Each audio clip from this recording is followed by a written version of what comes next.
You know, guys, we just got through lesson 2 here, and I have to say it is one of the ones that really rivet me the most.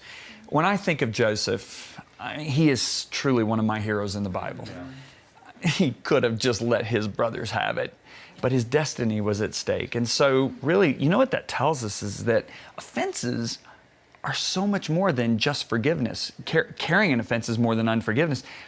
It affects our destinies. Yeah. And so what I'd love to just open the floor up is how have you seen you releasing an offense affect your destiny? I mean, I know, Ashley, you have a tremendous story. Yeah, I have an awesome story that I really feel like demonstrates this. And several years ago, I went through a really difficult divorce. And I know, I remember that. Yeah, it was really hard and unexpected. And I knew that God was really needing to deal with the condition of my heart in that particular circumstance with unforgiveness and bitterness. And I got before the Lord one night, and it's kind of funny that even working for you, I had never met, or I had never read Bait of Satan. Yeah. But I looked over on my bookshelf and I saw it and knew that the Lord was asking me to read it. And I did. I read it in one sitting. One sitting? Yeah. It takes me 300-400 hours to write these books. Oh my gosh. Yeah. Okay. It was one night, and it was a couple of hours. It was just a crazy supernatural download that I honestly can't even explain. But God did a huge work in my heart through this story. It was a crazy big turning point in, 1, my relationship with God, and 2, just my journey of forgiveness towards my ex-husband. And honestly, a lot of people in my past, it brought up a lot of that bitterness and anger that I was kind of pulling out on other people. And God really reeled that in and said, we've got to deal with this.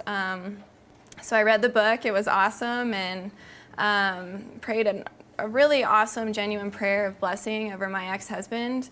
And God brought to my attention Mark 11:24 and 25, which paraphrase says, you know, come and pray and believe that what you're praying for, you're going to receive. Yeah. But first, you have to come with a heart of forgiveness and let go of that grudge. Yeah. There was clarity that I was seeking. There was direction that I was seeking. And that next morning, it was literally like a weight had been lifted off my shoulders. Wow.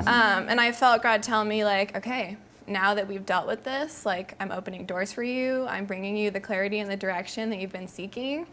And honestly, like, God just said to me, I can give you my fullness. I can give you the destiny that I had aligned for you. I can give you all of these things that you've been praying for and hoping for. Wow. And ultimately, I felt like after I did that, you know, it allowed me to have an open heart to Chris. Love that. When that time in my life came, when he came into my life, letting go of this offense has allowed me to love him purely, and it has allowed me to let go of, yeah. She loves your beard too. I do. That's an inside joke that you'll see later. Yeah. But whatever, like, there just was no, my love for Chris was not tainted by my past. Yeah. And that happened through just that journey of forgiveness that started with this book. Yeah. So. And it's interesting you say that, because you guys know I used to work for Messenger back in Australia. I always felt called to be in the US office. I've always dreamed about it, always wanted to be here. I've always felt called to the US. God put that in your heart, right. I believe. Yeah. And we closed our office down in Australia at the end of 2010, start of 2011, and I had an opportunity to move here and to work in the US office.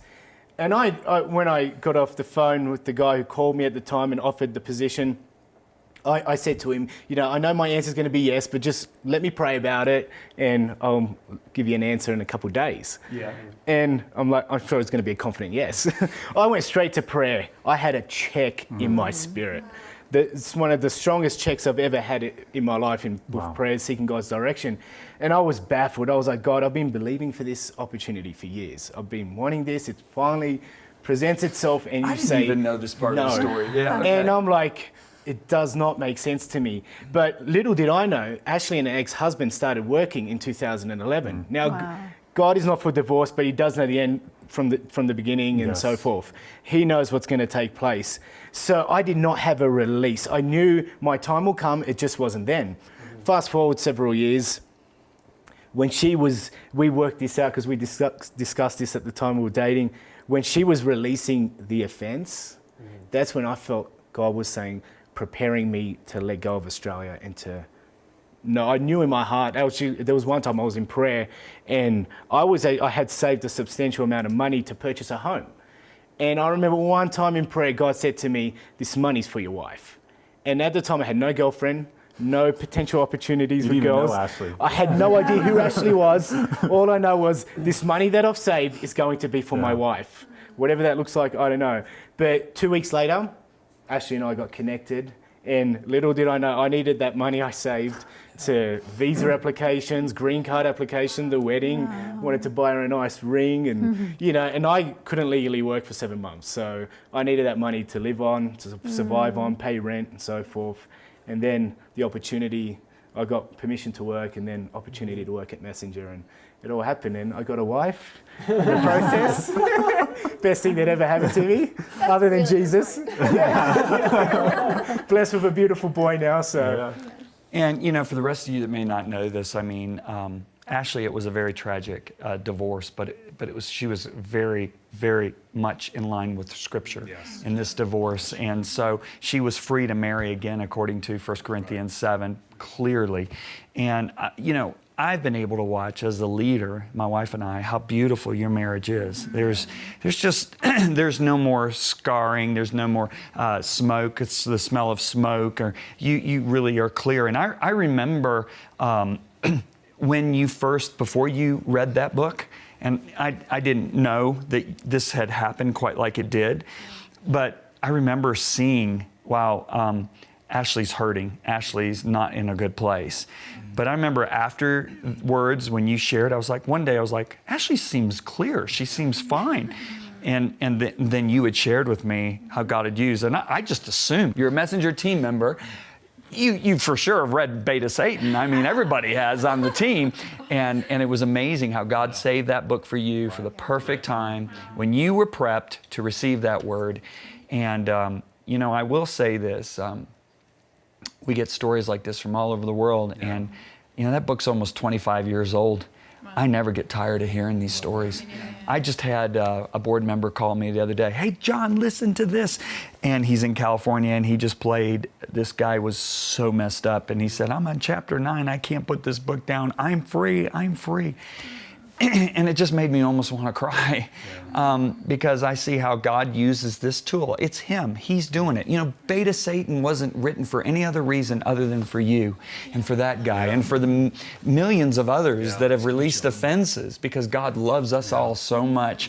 And my name's just on that book because I was the first guy to get to read it. And I had to walk through that as well. I think every one of us, to some degree, have to learn how to walk through an offense. And this is a beautiful story of how our destinies are fulfilled because no one can get you out of the will of God other than you. What I love about this message, the power of the message, and like with Ashley's story is, it doesn't have to take 5-10 years to move on. God can do a miracle. And I think, really well said. You said about yielding and how we not just yield to others in reconciliation, but yield to God. And I just think her ability to yield to God in that moment and to receive the message that is bait of Satan, I think was key in her deliverance and her ability to move on and to let go. And I remember, Ashley, when you were going through this, and we all, our hearts broke for you, but I remember you taking your breaks, and I remember you leading worship, and I watched you as you went through this transition, and I said, here's a girl that's pressing into God. She's becoming better, not bitter, and I'm just so proud of you, the way that you've walked through that, and I'm just, I encourage, forgiveness doesn't just fall on your lap. It's a decision that you gotta fight, and you gotta press into the will of God, but the reward, Chris, one of my best friends, your marriage, your son. I mean, I'm just so grateful how it affects everybody. You pressing through brought in one of my friends, it brought in your husband, it brought in a team member for us. Two great team members. Two great team members. So, I mean, it just has a ripple effect when we make that decision. That's far beyond us. Yeah, we position ourselves for a miracle, really, because that forgiveness is such a huge thing. It was a miracle in my life that needed to happen, and like you said, I had to come to that positioning. And I love what you said, that I read that book at exactly the right time when I needed it. Yeah. I love that too, the whole idea of it was a miracle. And what do we need to experience a miracle? We need faith. And forgiveness is an ultimate act of faith. That's what it is. And so when we're looking at our lives and we're looking at situations, we're like, there's no way we can reconcile. There's no way this could ever become okay. Well, no, Christ is saying, receive this miracle by faith. Become like me, take an act of faith, and you're going to see what only I can do in your life. That's so good. I think one more thing that I would love to add as well is, I had to come to a point in my forgiveness when I didn't receive closure. I didn't receive reconciliation. I didn't receive apology, but I knew that God was asking me to forgive and to let it go and to trust him. And that took really big faith because everything in me wanted to fight back and say, this is what I deserve. Yes. But just choosing to trust in God and have that faith and know, I know that I have to let this go if I want something like this for my future and for my destiny. Right. So. Destinies are important. Fulfilling what God has put us on this earth to do are so important. And I think if all of us would just weigh that factor out, do I want to mess up what God has designed for my life for the future? Or do I want to retain the right to hold on to this offense? Yeah. Like you say, you have the right to be offended. You have the right. You do have the right. And could this be why Jesus said, many are called, but few are chosen? Which he's really saying, many are called, few are appointed to what they're called to do. Right. And I think that's why Peter says, make sure to make your calling and your election sure. Well, what's he talking about? He's talking about walking in virtue. He's talking about walking in kindness, in forgiveness, in love. And he says, this is how you make your calling and your election sure, is your obedience to forgive. And so I look at my life. I mean, I wouldn't even be talking to you guys here right now. You never would have read a book by John Bevere had I not gotten over that offense. There never would have been. God would have given the messages that he's given through me, he would have given them to somebody else. And he would have released it to the world that way. And so that also, when I keep that in mind, that really helps me to remember it's really God. It's not about us. Anything God does through us that's worth eternal value, it's not been our doing. It's just our cooperating with his ability. And cooperation, number one, is releasing offense. And so I'm just proud of you both, proud of you for being obedient. I have to say, I was very concerned. I saw this cloud over you, and I talked to Addison about it, and I was like, what do we do? What do we do? And here God had the whole thing planned out. He said, she's my girl. I'll take care of her. So he did. Yeah. And then he brought you your man for life. And now you've got beautiful little Leo, who is so adorable. And I know there'll probably be more to come. So anyway, guys, this is so good. Been so